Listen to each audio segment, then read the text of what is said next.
Bonjour à toutes et à tous, bienvenue dans ce nouveau webinaire, cette semaine consacrée aux règles de la résiliation des contrats d'assurance. On sait qu'en tant qu'agent, vous préférez bien évidemment la souscription, mais vous devez quand même faire face à la résiliation et d'autant plus peut-être en ce moment qui est quand même une période un petit peu compliquée. Pour ce webinaire, je serai accompagnée donc de Nilda Isden, qui est juriste métier à la Fédération. Et en coulisses, pour répondre à vos questions, nous aurons Jérôme, Aurélie et Clémence, également juriste métier à la Fédération. Donc, n'hésitez pas à utiliser l'onglet questions. Et puis, nous prendrons un petit temps de réponse à la fin de l'intervention pour traiter quelques questions en direct. Avant de laisser parler Nilda sur son sujet des résiliations, on souhaitait vous adresser un petit sondage. En effet, on est bien conscient que la résiliation peut amener des contentieux et on voulait donc savoir s'il y a une part importante de contentieux dans le cadre des résiliations que vous traitez. Donc, on va lancer le sondage. Pour ceux qui sont en plein écran, c'est compliqué de répondre quand vous êtes en plein écran. Donc, il faut juste basculer en réduction d'écran et vous pourrez répondre au sondage qui vient d'être lancé. Je vous laisse répondre. Nous vous laissons ouvert quelques secondes.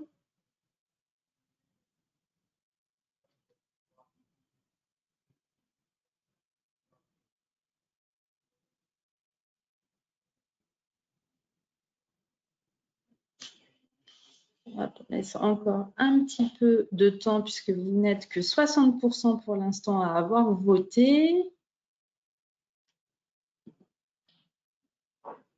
Hop, encore quelques petites secondes puisque vous êtes quand même un petit peu nombreux ce matin, comme d'habitude d'ailleurs, on vous en remercie.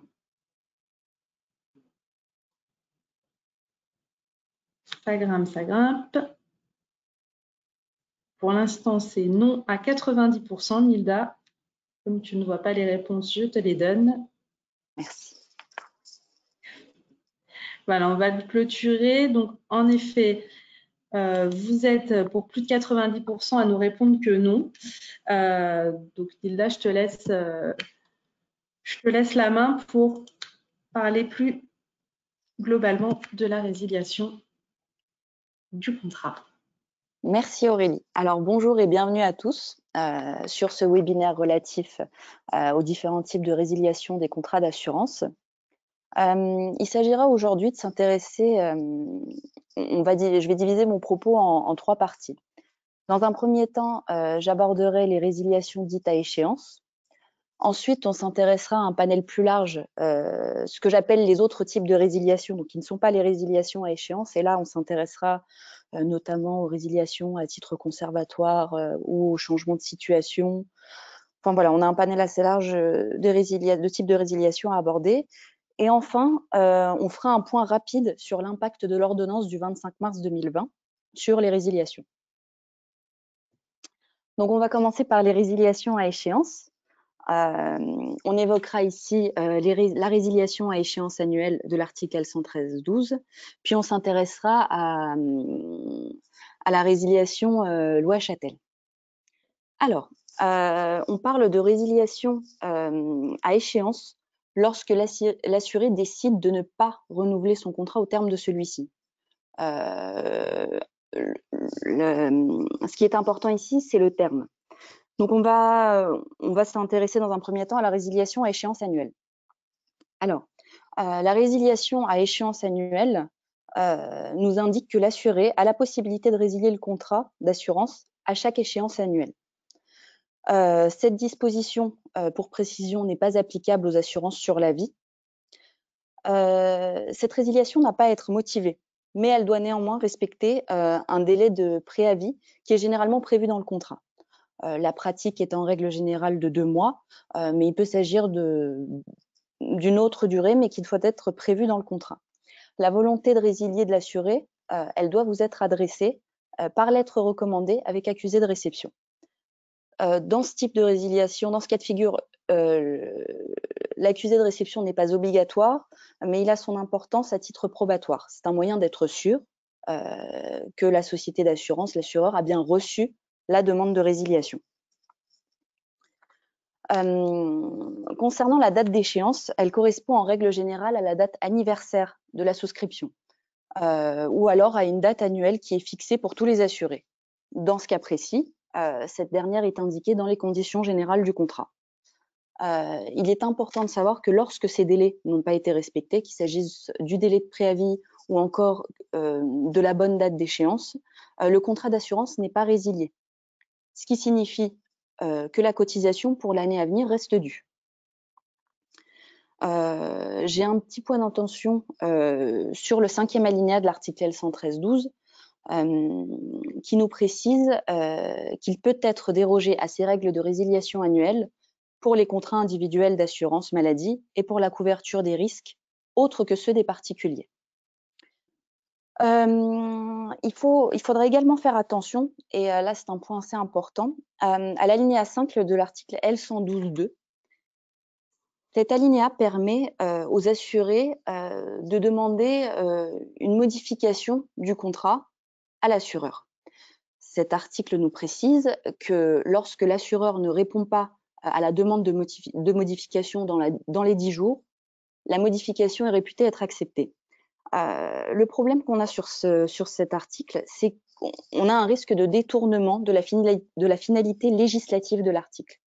Je m'explique.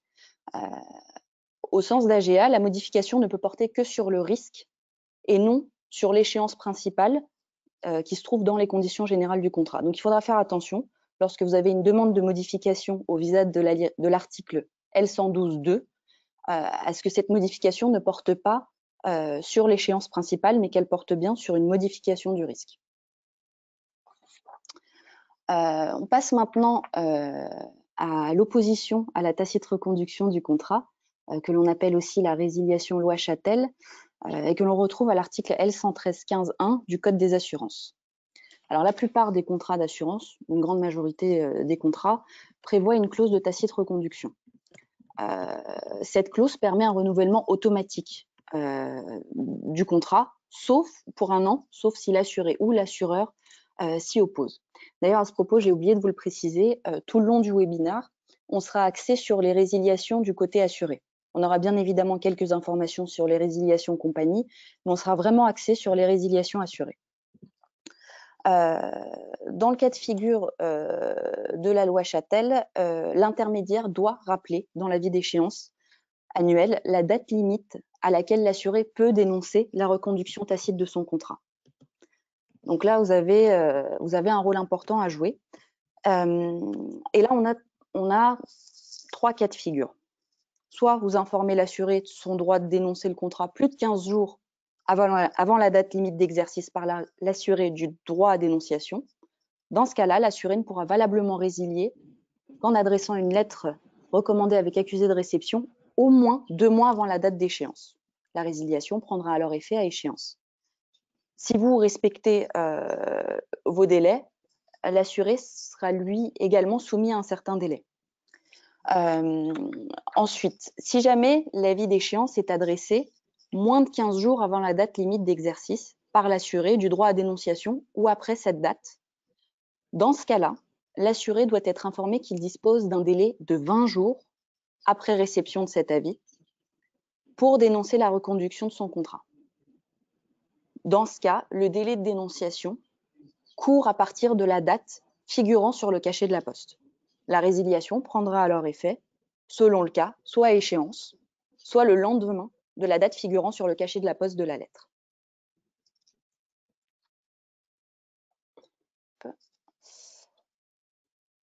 Aurélie, je sais, ouais. Tu peux me passer juste celle d'après. Ça met un petit peu de temps parfois, hein, Mika, t'inquiète pas. Ah d'accord, merci beaucoup. Enfin, on arrive au dernier cas de figure. Si aucun avis d'échéance est adressé à l'assuré, donc si vous n'adressez pas l'avis d'échéance à l'assuré, dans ce cas-là, l'assuré peut mettre un terme à son contrat sans pénalité et sans préavis, mais seulement à compter de la date de reconduction de son contrat en envoyant une lettre recommandée à l'assureur. La résiliation prend alors effet le lendemain de la date figurant sur le cachet de la poste. Donc voilà, si vous respectez vos obligations, l'assuré est lui également soumis à certaines obligations. Si ce n'est pas le cas, il peut alors résilier sans pénalité et sans préavis. Pour précision, la loi Châtel concerne uniquement les contrats individuels couvrant les personnes physiques en dehors de leur activité professionnelle, à l'exclusion des contrats de groupe et autres opérations collectives et bien évidemment des assurances vie. Alors, une fois que je vous ai dit ça, se pose la question de l'application de la loi Châtel aux personnes morales. On avait un petit doute là-dessus et la jurisprudence est venue un peu éclaircir la situation. Au préalable, je vous informe que l'article du Code des assurances relatif à la loi Châtel a été retranscrit dans le Code de la consommation. C'est important puisque la Cour de cassation a rendu un avis au visa de l'article se trouvant dans le Code de la consommation. Donc, par une décision rendue le 23 juin 2011, la première chambre civile de la Cour de cassation a estimé que rien dans le texte du Code de la consommation ne s'opposait à ce que les dispositions de la loi Châtel s'appliquent à une personne morale. Elle considère ainsi que les personnes morales ne sont pas exclues de la catégorie des non-professionnels. Cette jurisprudence a été confirmée en novembre 2015 et elle confirme à ce titre que les copropriétés, y compris lorsqu'elles sont représentées par des syndics professionnels, dans leur rapport avec les tiers, ont la qualité de non-professionnels et par conséquent bénéficient de la loi Châtel. Donc voilà un peu ce qu'on pouvait dire sur les résiliations à échéance. On va maintenant passer aux autres types de résiliation, en commençant par la résiliation infra-annuelle dite loi Hamon, que l'on retrouve à l'article L113-15-2 du Code. Alors, la loi Hamon a pour objectif de faciliter la résiliation de certains contrats d'assurance, en dehors de la date d'échéance. Le jeu des résiliations, c'est un petit peu la mise en concurrence des différentes polices d'assurance présentes sur le marché. Et la loi Hamon en est clairement la représentation. La loi Hamon, elle dispose qu'après une année de souscription, l'assuré peut résilier son contrat d'assurance à tout moment, sans frais et sans avoir à motiver sa décision. Comme la loi Châtel, je vous le précise, la résiliation loi Hamon concerne uniquement les contrats individuels couvrant les personnes physiques en dehors de leur activité professionnelle. C'est une résiliation qui est destinée à fluidifier le marché de l'assurance, en libérant les consommateurs de toutes les contraintes de la reconduction tacite. Et c'est comme je vous le disais à l'instant, on a comme ça une mise en concurrence plus aisée de toutes les polices présentes sur le marché. Au niveau des démarches, c'est le nouvel assureur qui s'en charge auprès de l'ancien assureur. La lettre de résiliation doit donc émaner du nouvel assureur. Si ce n'est pas le cas, l'ancien assureur risque de ne pas tenir compte de la résiliation. Pour que le nouvel assureur puisse adresser une lettre, il doit bien évidemment détenir un mandat de résiliation. L'assuré doit mandater le nouvel assureur de résilier son ancien contrat à sa place. Le nouveau contrat prend alors effet après la prise d'effet de la résiliation de l'ancien contrat. Ce qui veut dire que lorsque la résiliation de l'ancien contrat est actée, à ce moment-là, le nouveau contrat peut produire tous ses effets. Pour votre information, il existe un engagement qui pourrait être mis à votre disposition à votre demande, un engagement relatif à la résiliation infra-annuelle qui a été mis en place par le GEMA et par la FFA. Cet engagement a pour but d'organiser les relations entre assureurs et on a à ce titre cet engagement a pour but de faciliter la mise en œuvre de la loi, notamment entre les assureurs. On va passer maintenant à la résiliation pour décès de l'assuré ou aliénation de la chose assurée de l'article L121-10. Le décès de l'assuré ou l'aliénation de la chose assurée entraîne automatiquement la transmission du contrat d'assurance à l'héritier ou à l'acquéreur. Chaque assuré dispose d'un droit de résiliation. Or, si on a une transmission du contrat d'assurance à un tiers, qu'il s'agisse de l'héritier ou de l'acquéreur en l'espèce, on a automatiquement une transmission du droit de résiliation. Aucune forme particulière n'est prévue pour ce type de résiliation. Ce sont donc les règles générales qui s'appliquent. Aussi, faute de précision dans la loi, la portion de la prime correspondant à la période entre la résiliation et l'échéance du contrat doit être remboursée à celui qui l'a payé. Donc, il faudra faire attention à ce niveau-là. L'acquéreur n'est soumis à aucun délai pour la résiliation. Il peut donc résilier jusqu'au terme de l'échéance. L'assureur, par contre, lui, dispose de 3 mois pour demander la résiliation et ce délai commence à courir à compter du jour où l'acquéreur a demandé le transfert du contrat à son nom. Au jour, il a l'information, il sait que le contrat a été transmis, c'est à partir de ce moment-là que commence à courir le délai. On a un petit point d'attention sur l'article L234.7 du Code qui écarte la possibilité de résiliation de l'article L121.10 pour les assurances de construction obligatoires. À ce titre, cet article ne peut pas être utilisé pour résilier en bloc toutes les assurances d'une même personne. Par exemple, une responsabilité civile non liée à un objet ne peut donc pas être résiliée par ce biais, alors qu'une assurance responsabilité civile liée à l'exploitation d'un fonds de commerce peut être résiliée. Aussi, AGA vous propose un tableau récapitulatif sur l'application de l'article L121.10 en cas de cession d'une personne morale. On a plusieurs types de situations qu'on va aborder rapidement. Si on a une disparition de la société cédante, il peut s'agir d'une absorption, d'une dissolution, les contrats disparaissent avec l'assuré. Dès lors, on n'a pas d'application de l'article L121.10. Si on a une cession du fonds de commerce avec survie de la société cédante, on applique l'article L121.10, puisque le principe est la transmission des contrats à l'acquéreur. Enfin, pour information, si on a un changement d'actionnaire, de dirigeant ou de forme sociale, il n'y a pas d'application de l'article L121.10. On va maintenant aborder la résiliation pour augmentation de la prime. Ce cas de résiliation, il doit être prévu par le contrat.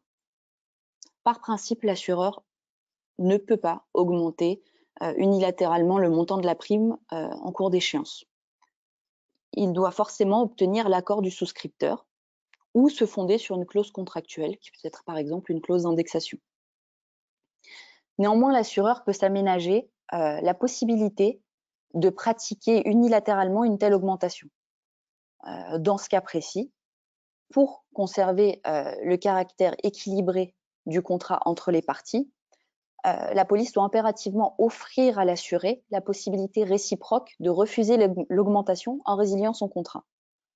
Donc, dans le cas de figure, lorsqu'on vous demande une résiliation pour augmentation de la prime, il faut systématiquement vous référer aux conditions générales du contrat en question. On passe maintenant à la résiliation à titre conservatoire. Alors, il s'agit là d'une possibilité offerte aux assurés, leur permettant de comparer et de négocier un autre contrat avant de résilier définitivement auprès de leur compagnie d'assurance. C'est un type de résiliation qui est principalement utilisé par les assurés professionnels souhaitant se tourner vers une offre concurrente ou qui cherchent à renégocier les conditions du contrat les liant à leur assureur. Une nouvelle fois, c'est par ces résiliations à titre conservatoire, on a une mise en concurrence des contrats présents sur le marché puisque ces assurés vont se servir de la résiliation à titre conservatoire pour demander à leur assureur une modification des conditions du contrat qui ne leur conviennent plus ou alors en leur expliquant qu'ils vont aller vers une offre concurrente si jamais ils n'obtiennent pas une renégociation des conditions du contrat. L'assuré a une obligation, dans ce cas-là, d'informer l'intermédiaire de cette volonté de résiliation à titre conservatoire par le biais d'une lettre recommandée, en respectant un préavis de 2 mois. Il faut savoir que l'adjonction de la mention à titre conservatoire indique que l'assuré souhaite entrer dans une phase de négociation. Il s'agit une nouvelle fois d'une pratique et non d'un cas prévu par le Code des assurances. Ce qui fait que là, on n'a pas vraiment de marche à suivre. On va vous donner quelques indications, mais c'est à vous de décider de la finalité que vous voulez donner à ce type de résiliation et de la réponse que vous voulez apporter à votre assuré. La notion à titre conservatoire n'ayant aucune valeur juridique en matière de résiliation, vous avez le choix d'interpréter la résiliation de plusieurs façons. Soit vous accordez à l'assuré le délai de réflexion des 2 mois de préavis et vous ne prenez en compte la résiliation qu'à l'échéance prévue, sauf dénonciation de celle-ci de la part de l'assuré. Donc vous attendez les 2 mois de réflexion et au terme de ces 2 mois, vous prenez la décision, c'est à ce moment-là que vous décidez de résilier ou non. Soit vous faites une interprétation stricte du droit et vous estimez que l'assuré a adressé de manière non équivoque sa volonté de résilier le contrat. Vous mettez alors fin au contrat à l'échéance prévue, même en cas de dénonciation de la résiliation par l'assuré. Vous estimez qu'au moment où il vous a envoyé son courrier, il avait décidé de résilier son contrat, donc vous résiliez à la fin des 2 mois. Ou alors, vous faites tout le contraire, vous maintenez le contrat en vigueur, car vous estimez que la volonté de l'assuré n'est pas claire. Vous estimez que la notion de la résiliation vous estimez que la résiliation à titre conservatoire n'est pas une volonté de résiliation non équivoque, et dans ce cas-là, vous décidez de maintenir le contrat. Dans tous les cas, vous avez une obligation de conseil et d'information en tant qu'intermédiaire. Vous devez informer l'assuré de la suite qu'il entend apporter à cette résiliation. Ce point est très important puisque vous êtes bien évidemment tout le long de votre mandat soumis à une obligation de conseil et d'information, mais dans ce cas particulier, il est vraiment très très important d'informer l'assuré. On passe maintenant à la résiliation pour changement de situation de l'article L113.6. Lorsque survient l'un des événements suivants, il peut s'agir d'un changement de domicile, changement d'adresse, d'un changement de régime matrimonial, d'un changement de profession, d'une retraite professionnelle, de la cessation définitive d'une activité professionnelle, de l'assuré, sous réserve bien évidemment que, quel que soit l'événement, il ait un rapport avec l'objet du contrat, l'assuré a le droit de demander la résiliation de son contrat. Hilda, Oui. Je me permets de te couper parce qu'on t'a pas très bien entendu. En fait, la connexion a un peu coupé sur la dernière partie de ta phrase. Voilà. D'accord. Donc, je reprends sur le changement de situation. Tu m'entends mieux? Oui, je veux bien. Oui, nickel. Alors, sur le changement de situation que l'on retrouve à l'article L113.6, lorsque survient l'un des événements suivants, il peut s'agir du changement de domicile, du changement d'adresse, d'un changement de régime matrimonial, d'un changement de profession, d'une retraite professionnelle ou d'une cessation définitive d'activité professionnelle de l'assuré, sous réserve bien évidemment que l'événement ait un rapport avec l'objet du contrat, l'assuré a le droit de demander la résiliation de son contrat d'assurance. La résiliation du contrat ne peut intervenir que dans les 3 mois suivant la date de l'événement en question. Et elle ne prend effet qu'après 1 mois elle prend effet 1 mois après que l'autre partie au contrat en ait reçu notification. L'assureur doit alors rembourser à l'assuré la partie de la prime ou de la cotisation correspondant à la période pendant laquelle le risque n'a pas couru. La période est calculée à compter de la date d'effet de la résiliation. Donc, oui, elle est calculée à partir de la date d'effet de la résiliation, excusez-moi. Enfin, on va passer rapidement sur le cas spécifique de l'assurance emprunteur. L'assurance emprunteur qui est souscrite pour garantir un emprunt et qui permet à l'assuré d'être garanti en cas, ou à ses ayants droit d'ailleurs, d'être garanti en cas de décès, d'invalidité et ou de perte d'emploi. Cette assurance emprunteur permet de rembourser les échéances du prêt. La loi Hamon rend possible la résiliation de l'assurance emprunteur durant les 12 mois qui suivent la signature de l'offre de crédit. Et quant à l'amendement Bourquin qui a été adopté en mars 2020, il permet à l'assuré de changer d'assurance emprunteur après la première année de souscription et cela à chaque date anniversaire du contrat. Cette règle est bien évidemment valable tout le long,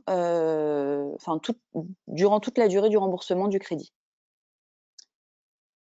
On va passer à la troisième partie, qui sera vraiment, c'est un point très rapide sur l'impact de l'ordonnance du 25 mars. C'est vraiment un titre informatif, puisque suite à cette ordonnance, on a eu ce qu'on appelle une période protégée, et il est important de le souligner. Donc, l'ordonnance du 25 mars a eu un impact sur les résiliations, puisqu'elle prévoit une période juridiquement protégée du 12 mars au 23 juin 2020. L'article 5 de cette ordonnance en question prévoit la prolongation de 2 mois des délais pour résilier ou pour dénoncer une convention lorsque sa résiliation ou l'opposition à son renouvellement devait avoir lieu pendant cette période juridiquement protégée ou pendant un délai qui expire pendant cette dite période. Dès lors, en fait, lorsque vous avez une résiliation ou une opposition à tacite reconduction qui devait intervenir entre le 12 mars ou le 23 juin, vous avez automatiquement une prolongation de 2 mois qui s'opère. Une prolongation des délais de 2 mois qui s'opère automatiquement. Aussi, il faut savoir que toutes les résiliations envoyées pendant la période juridiquement protégée sont valables. Donc, si vous avez reçu des résiliations durant cette période, vous devez en tenir compte et vous devez donc les considérer comme étant valables. Voilà.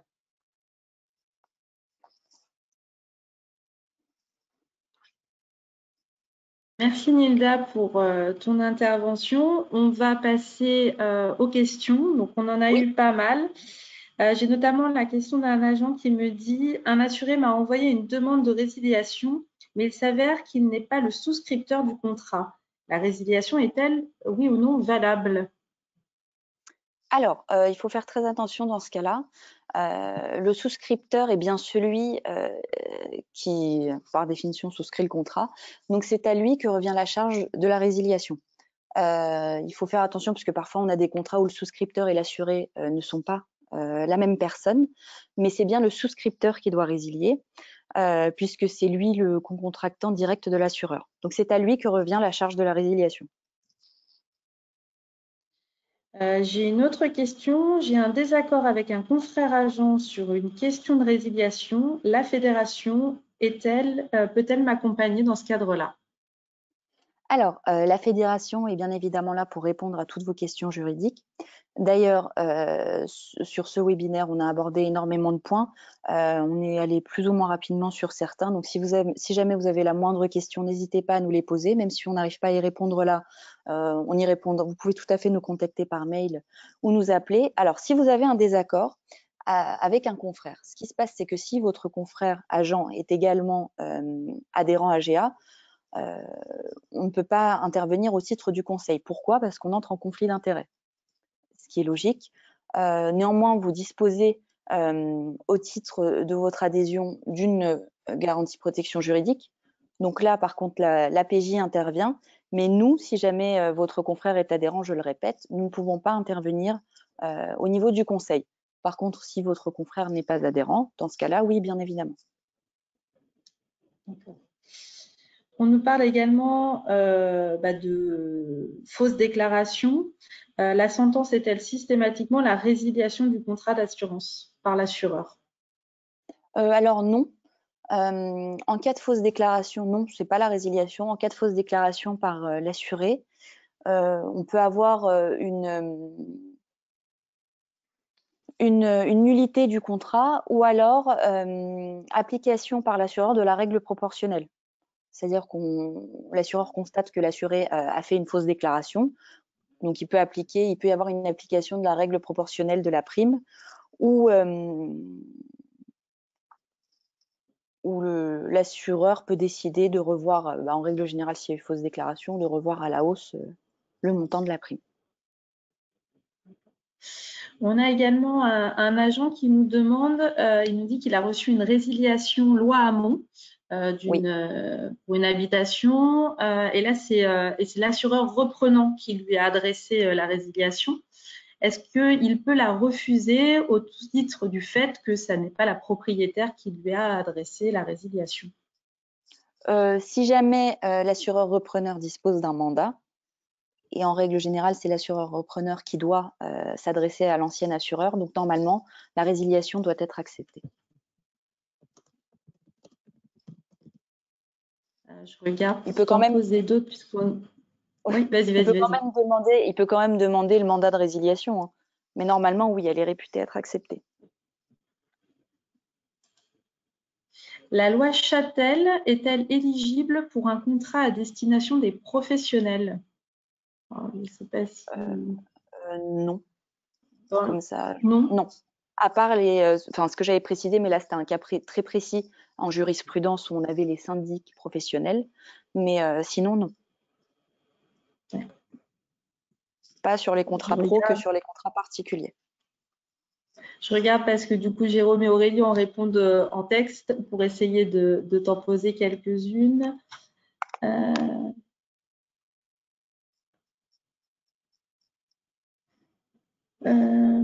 Alors, qu'est-ce qu'on a? Dans le cas de la demande de résiliation à titre conservatoire, oui. Comment justifier légalement? Comment justifier légalement, notre position, car elle sera en fonction source de discorde, notamment avec le futur assureur. Oui, c'est là que effectivement, c'est une bonne question. Enfin, toutes les questions sont des très belles questions. Mais là, effectivement, c'est sujet à interprétation. C'est pas prévu. Sujet à interprétation.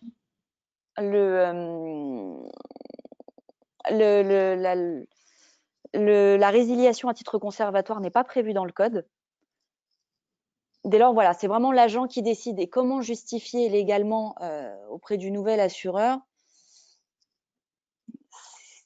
Effectivement, là, je n'aurais pas de réponse juridiquement claire à vous donner, puisqu'effectivement, ce n'est pas prévu par le code. C'est vraiment à vous de voir comment est-ce que la suite que vous voulez donner à ce type de résiliation.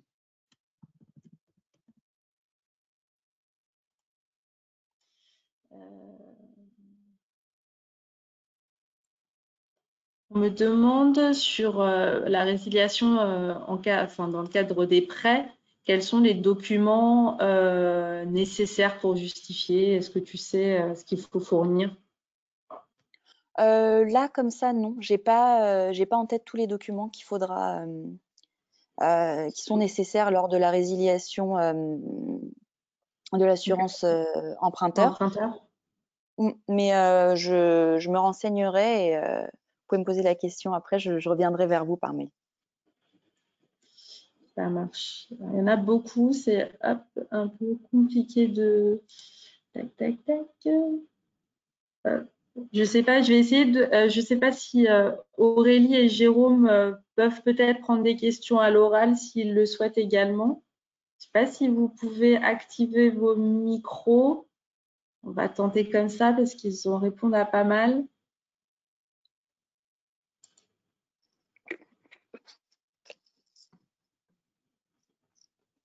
Alors, j'ai loi Hamon et association est possible.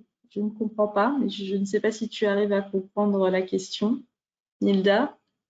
Loi Hamon et association. Là, j'avoue que je sèche. Je n'ai pas trop compris la question. Ouais, j'ai des questions, je pense qu'il faut préciser.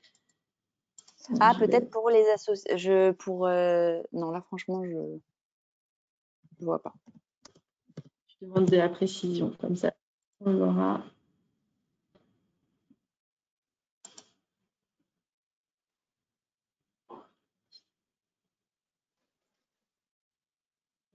Alors, pouvez-vous préciser que l'amendement Bourquin ne concerne que les risques privés dans l'assurance de prêt?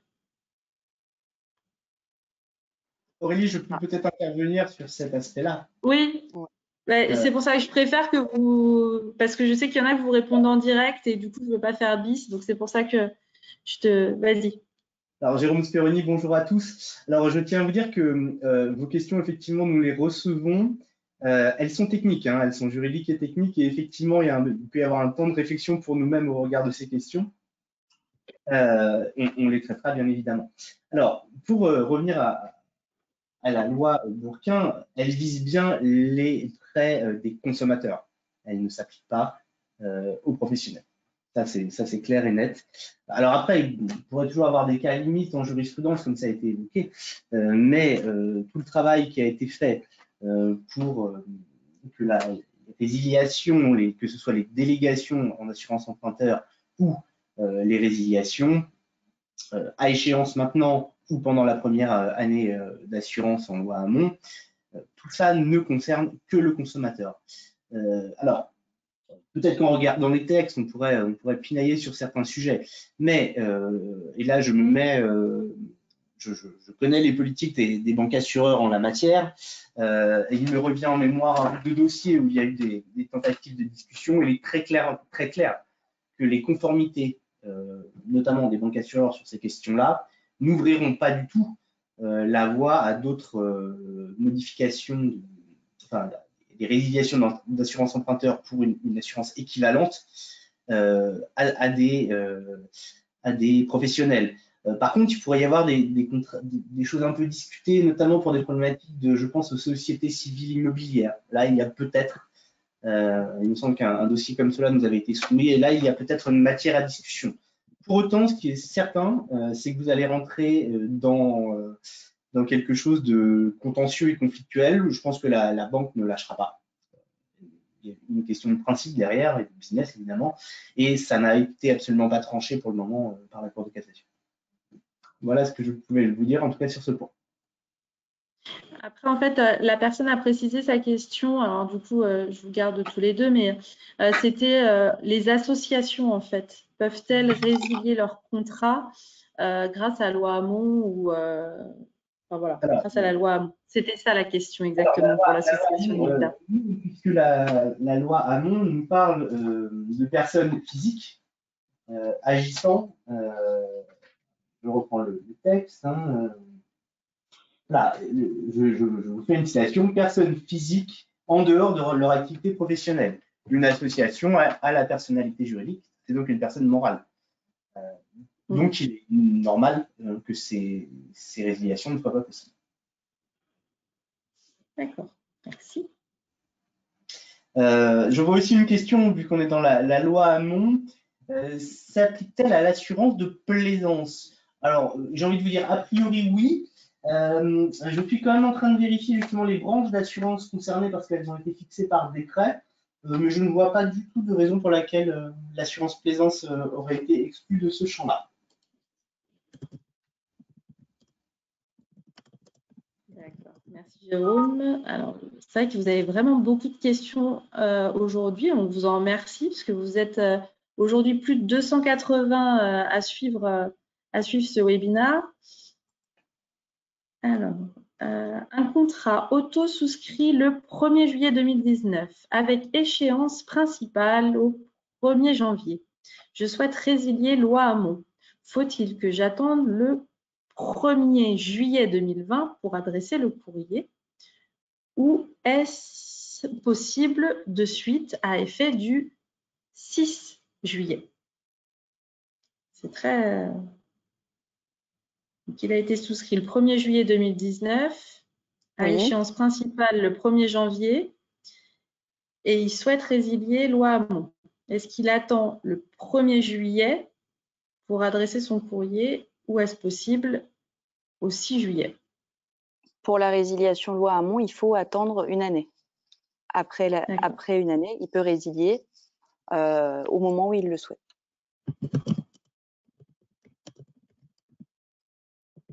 Merci Nilda. Merci à toi Aurélie. Je ne sais pas si Jérôme, tu vois d'autres questions sur lesquelles tu souhaites peut-être apporter des réponses. Je scroll.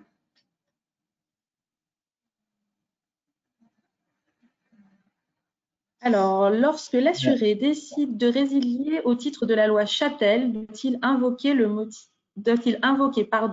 ce motif dans sa demande de résiliation? Alors, Nida peut-être ou Non, non, vas-y, Jérôme. Vas-y. vous voulez, je peux me permettre un propos peut-être de généraliser un petit peu sur ces problématiques de résiliation. Soit elles sont régulières et tombent dans un cas ou prévu par la loi ou prévu par le contrat, et auquel cas, en fait, la notion, dans notre jargon, c'est vrai qu'on parle d'acceptation ou de refus des résiliations. C'est impropre. C'est-à-dire que soit la résiliation est correctement adressée, correctement fondée et faite, et alors à ce moment-là, finalement, vous ne l'acceptez pas. Elle produit son effet de droit, j'ai envie de vous dire, point barre. Soit elle ne l'est pas. Donc en général, bien sûr que pour qu'on puisse examiner la régularité de la résiliation, eh bien, il faut connaître son fondement. Si je viens vers vous avec un contrat auto en loi Hamon, que je ne motive pas, que je viens à n'importe quel moment et dans n'importe quelle condition, j'ai envie de vous dire, vous avez le droit de la refuser. Et effectivement, la bonne pratique est de mentionner le motif de la résiliation. Pour autant, enfin, il ne faut pas non plus, si vous voulez, je trouve, tomber dans un jeu un peu, je pourrais qualifier de limite un peu de mauvaise foi. C'est-à-dire qu'en tant que professionnel, et vous avez aussi un devoir de conseil sur ces aspects-là hein, vis-à-vis de vos clients, enfin, au moins d'information, en tant que professionnel, eh bien, lorsqu'on reçoit une résiliation qui n'est pas dans les clous, je trouve que la bonne pratique, c'est quand même d'avoir une réponse à son client. On doit toujours répondre à son client, et ça, c'est une exigence contractuelle normale de régularité des relations. Donc, pour répondre, oui, en tout cas, s'il y a un doute sur le fondement de la résiliation, faut pas hésiter à la retoquer. Et là plutôt, je dirais en défense de vos portefeuilles, en revanche, voilà, moi je ne vois pas de raison de s'arc-bouter sur des résiliations qui seraient suffisamment fondées, claires et propres. Et une résiliation est fondée, claire et propre lorsque on résilie un risque dans les clous du contrat ou de la loi, lorsqu'on identifie parfaitement le risque. Alors là, je ne sais plus si Nida l'a dit, mais on peut le dire. Une résiliation qui vous serait envoyée en disant tous les contrats que j'ai chez vous sont résiliés, eh bien ça, il faut le refuser. Parce que tous les contrats, oui, mais peut-être que le client n'a pas pensé à tout, tous les régimes juridiques vont pas s'appliquer, etc. Donc, en gros, pour résilier, oui, un fondement, le contrat ou la loi, et donc, il est mieux d'avoir le motif, hein, sauf à exagérer, on va dire, sur une sorte de mauvaise foi qui serait là pour refuser, parce qu'après, ça nous ouvrira le champ des réclamations, donc ce ne sera pas mieux. Un fondement, un risque parfaitement défini, savoir quel risque on résilie. Et là, c'est extrêmement important parce que si vous résiliez les mauvais contrats, et l'erreur est humaine, donc ça peut arriver, là, c'est vous qui vous mettez en danger puisque vous allez créer un trou de garantie par votre faute. Donc là, il faut faire extrêmement attention. Donc, encore une fois, oui, un fondement explicite, c'est mieux. Un risque parfaitement déterminé et une procédure respectée. À partir du moment où on a cela, la résiliation, finalement, encore une fois, c'est pas tant qu'on l'accepte, c'est qu'elle est parfaitement régulière et qu'elle doit produire ses effets. Voilà ce que je peux vous dire quand même en substance. C'est là où c'est important. Les cas un petit peu litigieux, bon, en amont, on a effectivement un petit peu de discussion sur les périmètres. Sur la loi Châtel, là aussi, on peut avoir un petit peu de questions de périmètre, mais c'est géré à la marge par les jurisprudences. Ce qu'il faut surtout retenir, en fait, de la loi Châtel, c'est que ce n'est jamais qu'une résiliation à échéance, mais avec un mécanisme de sanction pour protéger le consommateur. Si vous voulez, si on remonte un tout petit peu d'historique sur la loi Châtel, on va remonter au moment où finalement les assurés méconnaissaient leur droit de résilier à échéance, que les avis d'échéance ne les mentionnaient évidemment pas, et lorsqu'ils se réveillaient, de manière justifiée, l'assureur disait non. Donc finalement, c'est pour organiser une information pertinente auprès du consommateur que ces avis d'échéance ont été envoyés à une échéance de 2 mois qui permet à l'assuré de résilier. Voilà, donc la loi Châtel, c'est jamais qu'une résiliation à échéance, encadrée par une information qui, si elle n'est pas respectée, permet de proroger le délai de résiliation pour les assurés. Alors, tu parles de cas particuliers, on parle notamment du contrat GAV.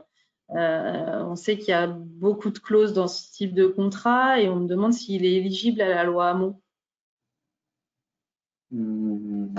Ah oui, alors, encore une fois, hein, la loi Hamon, c'est la personne physique qui agit à des fins non professionnelles. Donc, une gave d'un particulier, oui, elle est dans la loi Hamon. On me demande également… sur lesquels il peut y avoir un peu plus de discussion. Oui, bah, c'est ce que l'agent disait, c'est que très clairement, c'est beaucoup sujet à désaccord. Enfin, la GAV, ça reste, il y a beaucoup de garanties propres à chaque contrat. Donc, il y a quand même des fois en inclusion d'autres contrats. Ouais. Je vois, alors, une question. Ah, vas-y, parce que…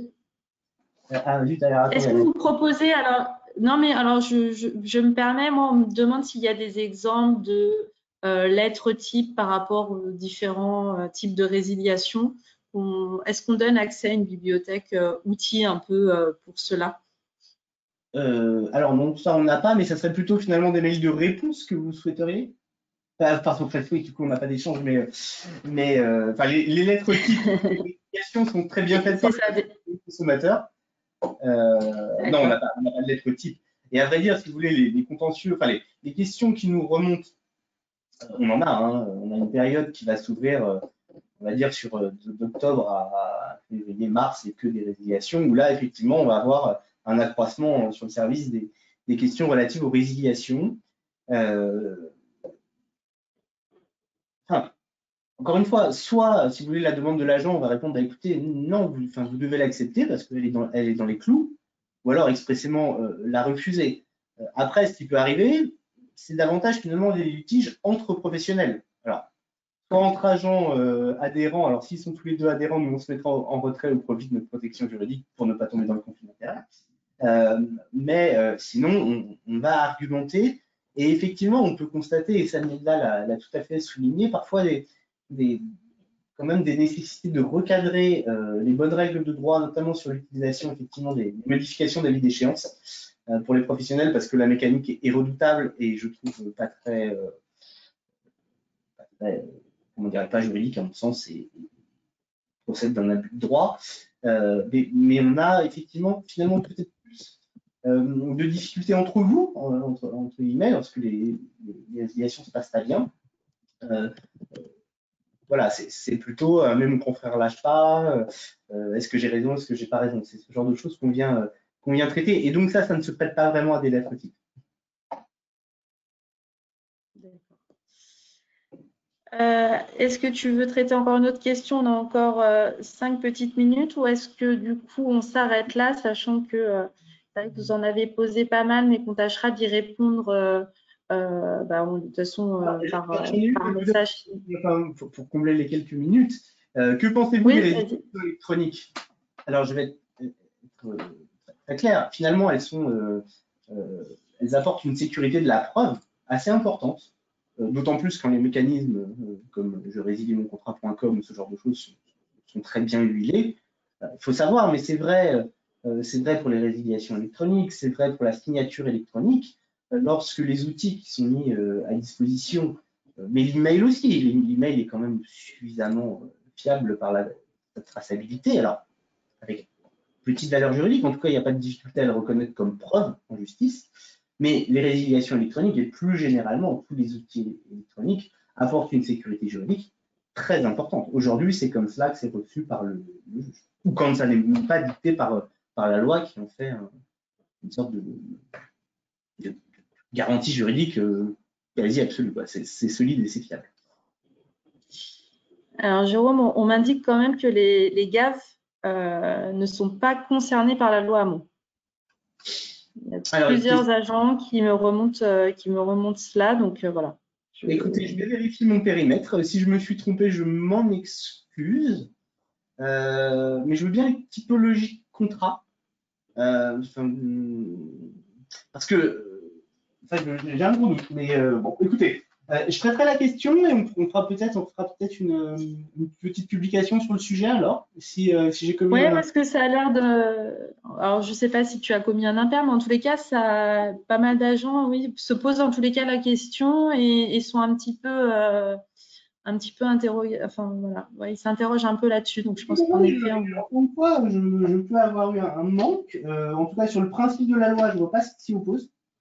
Maintenant, effectivement, faut que je me plonge dans la partie réglementaire et là, c'est soit je vous réponds, soit j'y passe un temps certain. Donc, pour la fluidité, j'ai répondu. Mais écoutez, s'il y a des objections, je vais vérifier et on fera une petite ce que je te communication. propose, ouais, ce que je te propose, Jérôme, c'est de clôturer notre webinaire. De toute façon, je vais envoyer le support et le lien vers le replay dans l'après-midi, ce qui vous laisse le temps de regarder et j'intégrerai la réponse dans le mail avec tous ces éléments en fin de journée si on a la réponse. Comme ça, tout le monde sera informé. Fin de journée, Pardon, je t'ai pas entendu. Tu me promets rien, c'est ça? Ouais. Pardon, messieurs, dames, pour cet aparté, mais fin de journée, je Non, vous mais promets. on va regarder et puis si on a la réponse, en tous les cas, on la mettra dans le message. Comme ça, tout le monde aura l'info et sinon, on la mettra dans une actualité de la newsletter sans souci. Voilà. En tous les cas, on tenait à vous remercier pour votre présence. Vous étiez encore plus de 280 aujourd'hui. On se donne rendez-vous dans 15 jours pour un nouveau webinaire, cette fois-ci sur l'actualité sociale, suite à la reprise de l'activité. Et puis, on vous remercie d'être présente, continuez à nous suivre. Et n'hésitez pas, en tous les cas, si vous avez des questions complémentaires, à vous rendre sur le site d'AGA. Vous avez accès à notre trombinoscope pour contacter les juristes si vous le souhaitez en direct ou à une bibliothèque d'informations assez large sur l'ensemble des sujets. Merci à toutes et à tous. Merci à Nilda, Jérôme et Aurélie pour leurs interventions, leur présence. Et puis, on vous souhaite un petit peu en avance un excellent week-end.